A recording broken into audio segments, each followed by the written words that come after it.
Want to do better? Then it's time to change the story. Welcome to our show about new visions currently transforming the world through the confluence of art, tech, and innovation. And now your hosts, Michael Ashley and Neil Sahota. Hey, welcome to another episode of Changing the Story. We've got a fantastic guest today, Stella Liu.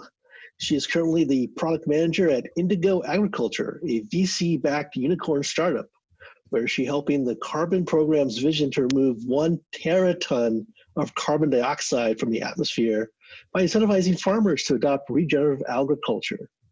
Prior to Indigo, she worked in artificial intelligence product management at the IBM Watson IoT division and was a Fulbright Scholar doing policy research in urban agriculture with the Singapore government.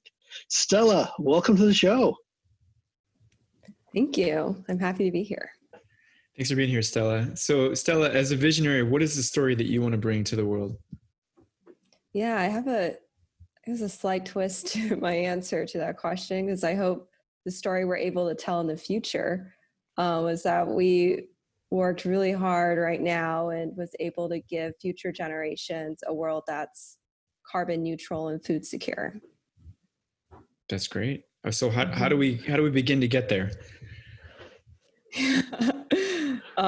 It's quite complex. I think there's many different things we have to do to reach that vision. And I might want to break down perhaps what I mean by carbon neutral and what I mean by food secure, and talk about how those two things intersect.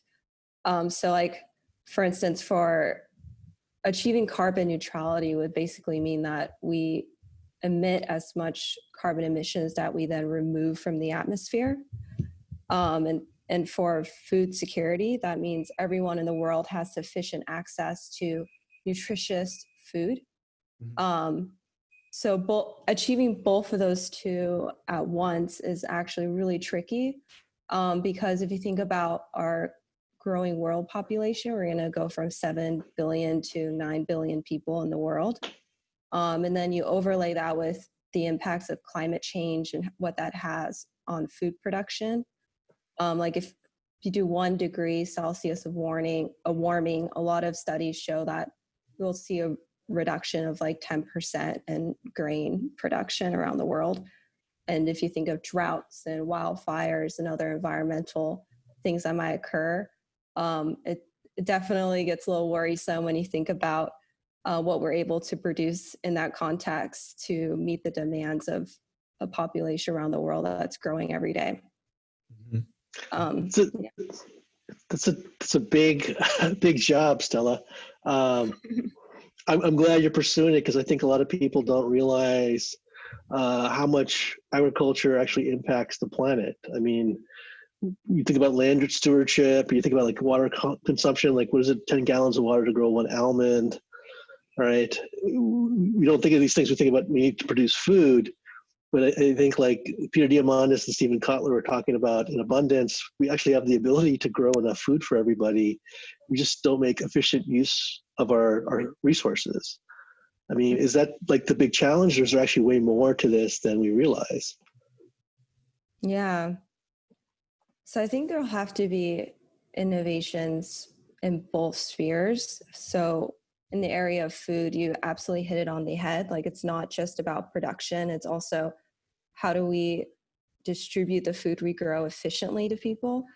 I know there's a study in the UN that said there's over $1 trillion of food wasted every year. And that could basically feed the number of undernourished people around the world if we were able to avoid that.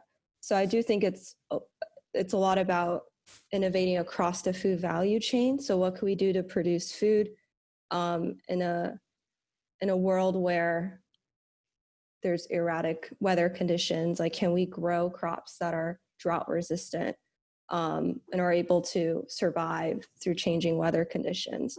Are we able to transport what we grow efficiently to all the different distributors?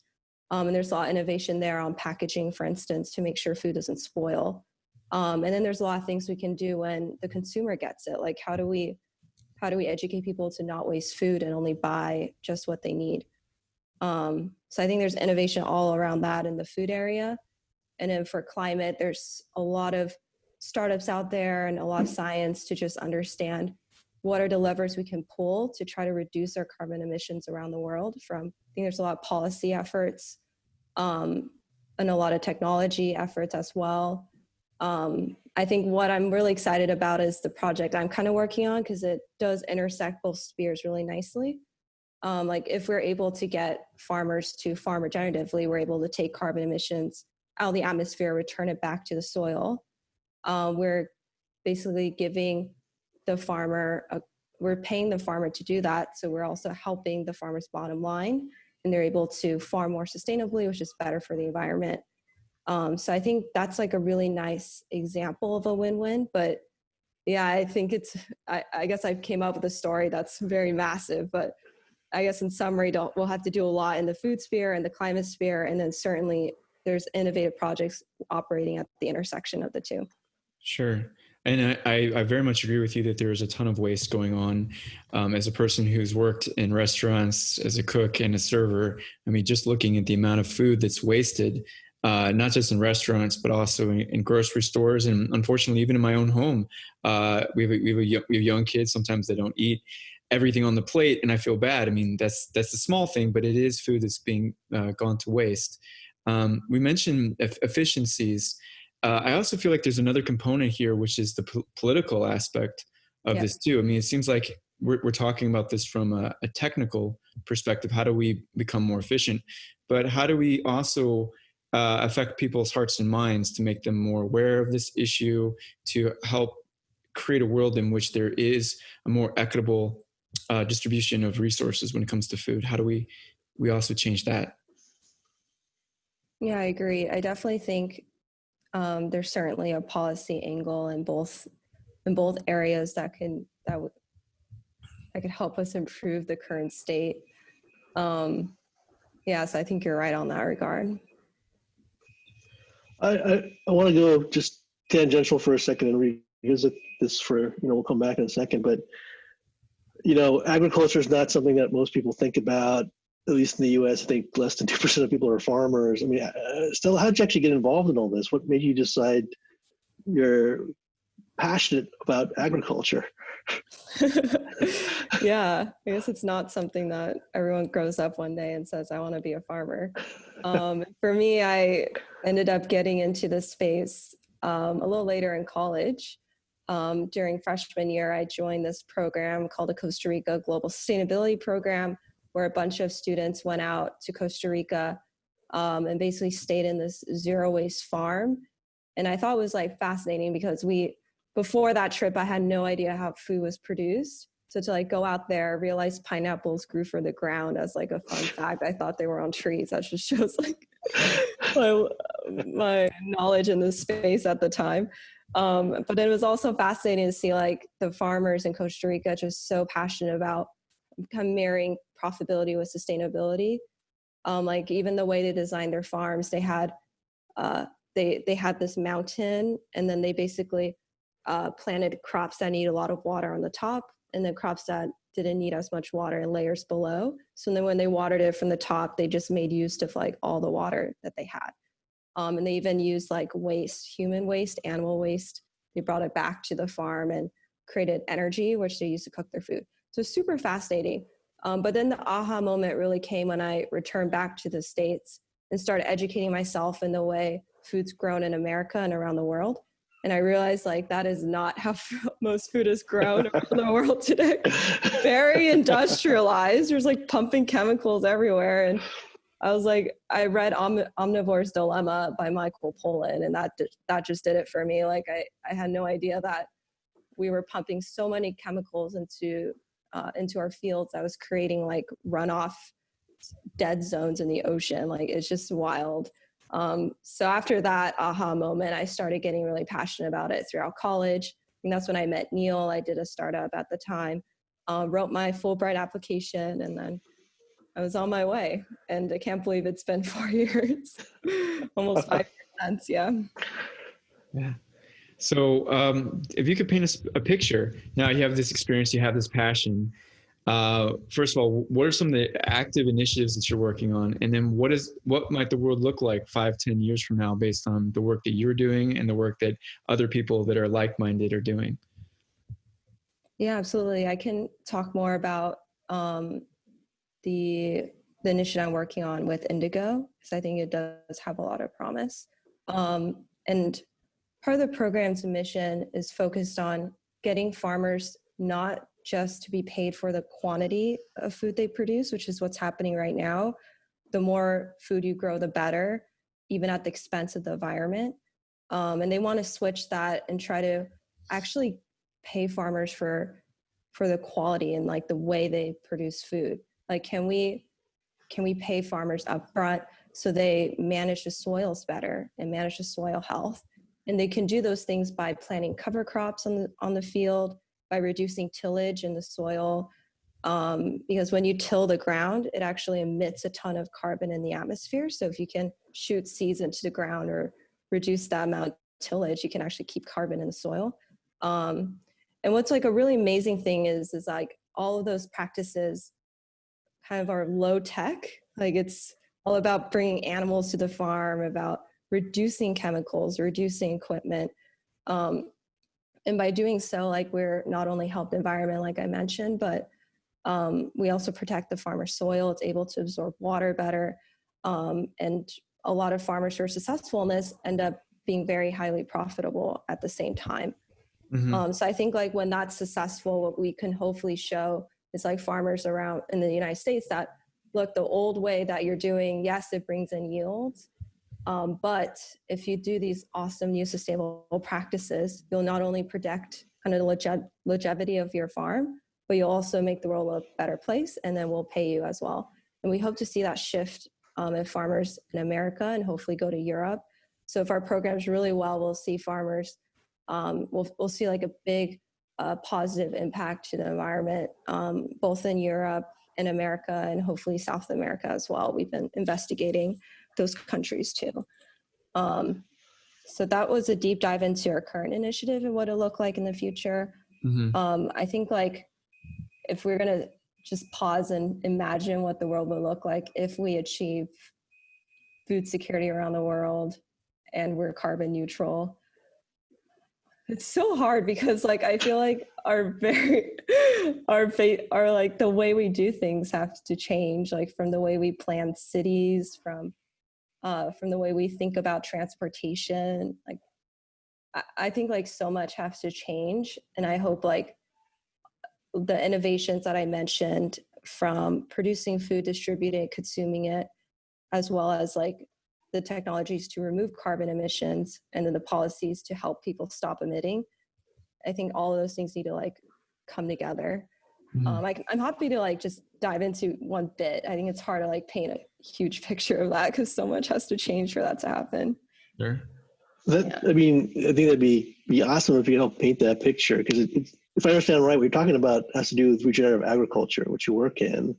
And it sounds like there's a lot of win-win over there. There's also some challenges. I mean, what do you see going on, and what can we do to help? Yeah, so you mean challenges with the carbon emission, the carbon initiative, or in general? Carbon initiative and getting like farmers on board, maybe it's the whole supply chain on board, or you're the expert, Stella, so we love to get your perspective on this. Got it. Well, I think it depends on who's watching. I think if you're watching this as a consumer, as like an everyday person, I think something that would be really helpful is to follow policies around climate and make sure you advocate for them in your local government. It's about reducing your own carbon footprint as much as you can. And there's a lot of studies that show like if you reduce air flight travel, if you're vegetarian, like there's things we can do in our everyday lives that can help reduce the number of carbon emissions we personally emit. And then I think also just being educated about what's going on in the agriculture industry, and then supporting farmers who are farming more sustainably, or organic farmers, And I know like for Indigo, we're hoping that once we get enough traction with the program, you'll be able to walk through the supermarkets and be able to see, hey, Farmer Joe was behind like producing this food product, and they helped drive like this amount of carbon emissions back into the ground. So like being able to pay for your dollar and just like basically purchasing the products of farmers who are trying to make a difference. So I think there's a lot we can do with that. I guess if you're like a policymaker, there's a lot we can do with climate. All right, listen up, policymakers. There's a lot. I think a lot will change depending on the election that's going to happen this year. So not to be too political, but the current administration doesn't believe climate change exists. So getting the right administration into the White House will likely see a lot of improvement in protecting the environment. And so EPA will probably be a lot more functional then. So I think politically, just trying to get the right administration in the White House that shares those values is really important. And that's certainly actually something we can do as an everyday person, is to vote. It's so important. And I think if you're listening in and you're in the world of tech and you're working at Google, Facebook, I think there's a lot of like upcoming startups where they could really value technical skills, and they're working on really amazing things. Like I'm starting to post more on my LinkedIn, but for instance, there's a startup called Climate AI that are trying to build up models to better predict the impacts of climate change on our food systems. So I think there's a ton of really great organizations that are being created, and the CBNEC, I might messed up the name, but they created like the list of top 50 innovative startups around the world, and all of them had in common was like a social and environmental mission. So I think if you're just about to graduate, if you're a professional, there's a lot of different organizations that could use your talent and your skills. So yeah, I think that's a broad sweep. Sure. Well, that's extremely helpful. And it sounds like we're talking a lot about incentives to encourage behavior. We had a guest on a few days ago when we were talking about it's easier for someone in the middle class and especially the upper class to make these decisions because they have the bandwidth to even educate themselves about this. Also, they have the financial resources to make different decisions. But when we're thinking about the farmer who has certain economic incentives that don't always align with this mission, for instance, how do you think to address that issue when their, let's say, short-term incentives don't align with this, and they need to do what's right for them, and perhaps they're even they want to do these types of things. They want the environment to be more sustainable, but their own individual economic incentives don't exactly align with this. What would you say in that situation? Does that make exactly. sense? No, that totally makes sense. And it's part of the reason why the regenerative agriculture that I've been talking about has not been adopted by most farmers. Like most farmers do very conventional industrial farming today, and it's part of that reason they get paid on the amount they produce, not really how they produce it. So I think like as we're like in year one of the program, and what we learned was like it's so important to communicate the value of farming regeneratively, not through a environmental kind of message, but rather like showing them here's the impact of profitability on their farm. Like we built profitability calculators where they can say like, if I live in this area, my farm size is this amount, I'm planning to grow this crop and I will reduce till or I will add cover crop. And then this is my current revenue, this is my cost. Then we kind of model out and show how making that switch can help improve their bottom line. And then also like making sure we're crystal clear on how the payment will actually be paid out with them against them over time, and show like both the impact on revenue for their farm operation and then the cost savings of adopting regenerative. Yeah, so we've had to like really communicate more the economic benefit of them. But I mean, the nice thing is like once they do this, there is the broader positive environmental impact that we'll see if they adopt these practices. Yeah. We do message it a little differently when we talk to them. Right. That's actually interesting because farmers by nature are forecasters, right? To kind of forecast next year's crop and how much money so they can invest in the next season's crop. But it sounds like if you give them the right tools, the right information, they can actually model it economically, and I'm sure they're modeling other ways to actually figure that stuff out. Mm-hmm. Is that a rollout that's like in mass, or is that something that we have to try and do like one farmer at a time? So you mean by en masse, by like giving farmers access to these calculators that we're creating? Yeah, is it that we can teach 10,000 farmers at the same time, or do we have to teach them one by one? Because it sounds like some of it is every farmer kind of has, I assume, their cash crops and different available topsoil depending on what region they are in. I'm just curious as to how quickly or how long it might take to make this transformation. Yeah, that's a good point. I would like to like break that apart a little bit, because I think like there's the farmer interest that you're kind of alluding to, and knowledge, getting the knowledge out there, and then there's also like the timing and switching practices too.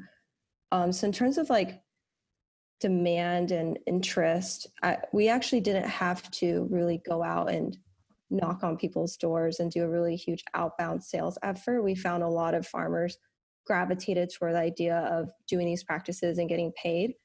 We were actually like very surprised by the amount of farmers who submitted interested acres into our program. Like we're almost to 10 million acres submitted by farmers. Wow. So it's like really organic interest that we've been seeing. So that hasn't been the hard part. I guess like the challenge was figuring out, wow, we have all this interest. How do we scale up our operations? How do we give farmers the knowledge to like make these transitions? And then for the knowledge part, we have built out a website where it's basically our growers portal into the carbon program. And that's where they can log in, create an account at their field boundaries and collect data on their farm. We also give them a lot of learning material there too, of like, how do you adopt these different practices? What are case studies of farmers in your area? What are some step-by-step instructions? So they have all of that. We also rolled out an Indigo Acres program, which gives people who are just starting just the extra touch of support. They have to pay a little bit to get in, but we basically pair them with an agronomist who's like an expert who will give them more personalized advice after going to their farm and recommending very specific practices they could do. So we do give them that sort of agronomic support too. And that goes to like a special premium tier of farmers. And that was the reason why like they wanted to build out this website platform so quickly. And that's actually my role right now, is managing part of that site. And it's part of it is to be able to like give farmers knowledge very quickly. If you sign up, you can log in and get the information you need. But in terms of adopting regenerative practice, it does take a long time. Like people sign 10-year contracts in the program. Oh, wow. Yeah, this is a very like long-term effort. Yeah. And we do expect farmers naturally will pilot a new practice in a subset of their fields, and then they make sure that's working, and then they'll expand slowly outwards. So we are expecting like for the first year to have farmers experiment, notice that it's working, noticing that like their soil health improving, and then they'll slowly scale out to the rest of their operation. So there is that amount of time that will have to take. Well, it sounds like this is really amazing, great work that you're doing, Stella. How can people begin to learn more about it? How can they get in touch with you? Yeah, so if you you can look up the Terraton initiative and read more about it. It's also on our website for Indigo, and they can definitely reach out to me through LinkedIn. You can share with them my profile. Wonderful. We'll put that in the show notes. And Stella, thank you for sharing your story with us. Yeah, thank you for listening and for organizing this. Absolutely. Thank you, Stella. Hey, if you like today's show, please remember to hit the like button and leave a comment. If you've been enjoying the Changing the Story podcast series, please subscribe and share it with your friends. Thank you.